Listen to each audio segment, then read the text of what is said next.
Sandalwood ನಟಿ ಕೃಷಿ ತಾಪಂಡ ಅವರು ಇತ್ತೀಚೆಗೆ ನೀಡಿದ ಸಂದರ್ಶನವೊಂದು ವೈರಲ್ ಆಗಿತ್ತು.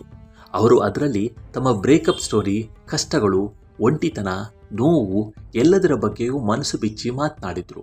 ಅವರ ವಿಡಿಯೋಗಳಿಗೆ ಒಳ್ಳೆಯ ರೆಸ್ಪಾನ್ಸ್ ಕೂಡ ಬಂದಿತ್ತು. ಅದರ ಬೆನ್ನಲ್ಲೇ ಅವರು ಪೋಸ್ಟ್ ಕೂಡ ಶೇರ್ ಮಾಡಿದ್ದಾರೆ.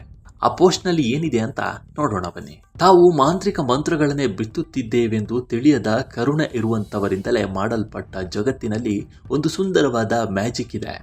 ನೀನು ಒಂಟಿಯಲ್ಲ, ನಾನಿದ್ದೇನೆ ಎನ್ನುತ್ತಾ ಅವರು ಬೆಳಕನ್ನ ಹರಡುತ್ತಾರೆ. ಆ ಬೆಳಕಿನಲ್ಲಿ ನಾವು ಮತ್ತೆ ಉಸಿರಾಡುವುದು ಹೇಗೆ ಅಂತ ನೆನಪಿಸಿಕೊಳ್ಳುತ್ತೇವೆ ಅಂತ ಕೃಷಿ ತಾಪಂಡ ಬರೆದಿದ್ದಾರೆ. ಈ ಮೂಲಕ ಅವರು ಸೋಷಿಯಲ್ ಮೀಡಿಯಾ ಕಮ್ಯುನಿಟಿಗೆ ಥ್ಯಾಂಕ್ಸ್ ಹೇಳಿದ್ದಾರೆ. ಎಲ್ಲವೂ ಭಾರವಾದಾಗ ಅವರ ದಯೆ ಸೂರ್ಯನ ಬೆಳಕಿನ ಕಿರಣದಂತೆ ಮೃದುವಾಗಿ ಅರಳುತ್ತೆ. ಅತಿ ದೊಡ್ಡ ರಾತ್ರಿಯ ನಂತರವೂ ಇನ್ನೂ ಬೆಳಕು ಬರುತ್ತದೆ ಎಂದು ತೋರಿಸುತ್ತದೆ.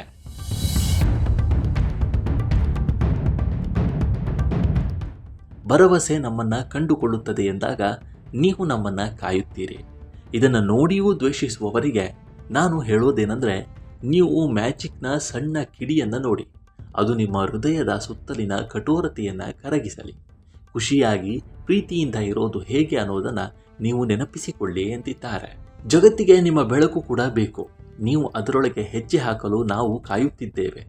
ನಿಮ್ಮ ದಯೆ ಪ್ರೀತಿಯಿಂದಲೇ ನಾನು ಇನ್ನೊಂದು ದಿನ ಹೆಚ್ಚು ಬದುಕುತ್ತಿದ್ದೇನೆ. ನಿಮ್ಮ ಸಹಾನುಭೂತಿ ನನ್ನ ಆಕ್ಸಿಜನ್ ಆಗಿದೆ ಅಂತ ಕೃಷಿ ಬರೆದುಕೊಂಡಿದ್ದಾರೆ.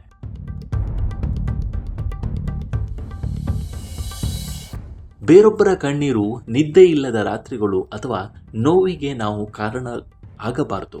ಬದಲಾಗಿ ನಾವು ಬೇರೆಯವರಿಗೆ ಸಮಾಧಾನವಾಗಬೇಕು.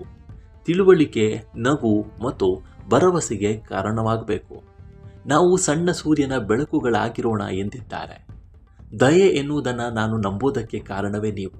ನನ್ನ ಬೆಳಕಾಗಿದ್ದಕ್ಕೆ ಧನ್ಯವಾದಗಳು.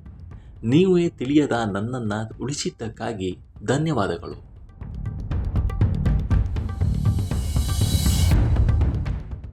ನೀವು ಇರುವುದರಿಂದ ಜಗತ್ತು ಸುಂದರವಾಗಿದೆ. ನಾನು ಇಲ್ಲಿ 1000ಕ್ಕೂ ಹೆಚ್ಚು ಮೆಸೇಜ್ಗಳ ಜೊತೆ ಕುಳಿತಿದ್ದೇನೆ. ಇನ್ಸ್ಟಾಗ್ರಾಮ್ನಿಂದ, ಯೂಟ್ಯೂಬ್ನಿಂದ, ಎಲ್ಲೆಡೆಯಿಂದ, ಮತ್ತು ನನ್ನ ಕೈಗಳು ನಡುಗುತ್ತಿವೆ. ಯಾಕಂದರೆ ನಾನು ಈ ರೀತಿಯ ಪ್ರೀತಿಯನ್ನು ಎಂದಿಗೂ ನಿರೀಕ್ಷಿಸಿರಲಿಲ್ಲ. ಜಗತ್ತು ಇಷ್ಟು ಸುರಕ್ಷಿತವಾಗಿರಬಹುದೆಂದು ನಾನು ಎಂದಿಗೂ ಭಾವಿಸಿರಲಿಲ್ಲ ಎಂದಿದ್ದಾರೆ. ನಾನು ಮಾತನಾಡುವಾಗ ನಾನು ಒಬ್ಬಂಟಿ ಎಂದು ಭಾವಿಸಿದೆ. ಅದು ಸುಮ್ಮನೆ ಕಿರುಚುತ್ತಿದ್ದೇನೆ ಎಂದು ಅಂದುಕೊಂಡಿದ್ದೆ. ಆದರೆ ನಾನಂದುಕೊಂಡಿದ್ದು ತಪ್ಪು ಎಂದು ಸಾಬೀತಾಯಿತು. ನಾನು ಪ್ರತಿ ಮೆಸೇಜನ್ನು ಓದ್ತಾ ಇದ್ದೇನೆ, ನಿಧಾನವಾಗಿ, ಒಂದೊಂದಾಗಿ. ನಾನು ಅದರಲ್ಲೇ ಮುಳುಗುತ್ತಿದ್ದೇನೆ ಎಂದಿದ್ದಾರೆ.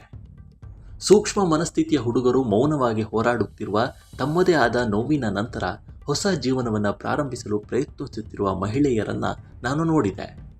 ನಾವು ನಿಮ್ಮೊಂದಿಗಿದ್ದೇವೆ ಎಂದು ಹೇಳಿದ ಸೂಕ್ಷ್ಮ ಮನಸ್ಥಿತಿಯ ಪುರುಷರನ್ನು ನಾನು ನೋಡಿದೆ ಎಂದಿದ್ದಾರೆ.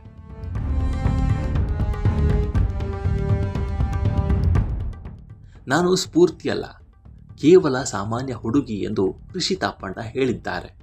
ನಿಮ್ಮಂತೆಯೇ ಚಂಡಮಾರುತದ ನಂತರ ಉಸಿರಾಡಲು ಪ್ರಯತ್ನಿಸುತ್ತಿರುವ ಪ್ರತಿಯೊಬ್ಬ ವ್ಯಕ್ತಿಯಂತೆ ನಾನು ಕೂಡ. ನನ್ನ ಯುದ್ಧ ಯಾವಾಗ ಮುಗಿಯುತ್ತೆ ಎಂದು ನನಗೆ ತಿಳಿದಿಲ್ಲ, ಅಥವಾ ಅದು ಮುಗಿದಿದೆಯಾ ಎಂದು ಕೂಡ ನನಗೆ ತಿಳಿದಿಲ್ಲ. ಆದರೆ ನಿಮ್ಮ ಪ್ರೀತಿ ನನಗೆ ಹೊಸ ಜೀವನವನ್ನು ನೀಡಿತು, ಹೊಸ ಭರವಸೆ, ಹೊಸ ನಂಬಿಕೆ ನೀಡಿದೆ. ಮಾನವೀಯತೆಯ ಮೇಲಿನ ನನ್ನ ನಂಬಿಕೆಯನ್ನು ನೀವು ಮತ್ತೆ ತಂದಿದ್ದೀರಿ ಅಂತ ಕೃಷಿ ತಾಪಂಡ ಸುದೀರ್ಘವಾಗಿ ಬರೆದುಕೊಂಡಿದ್ದಾರೆ.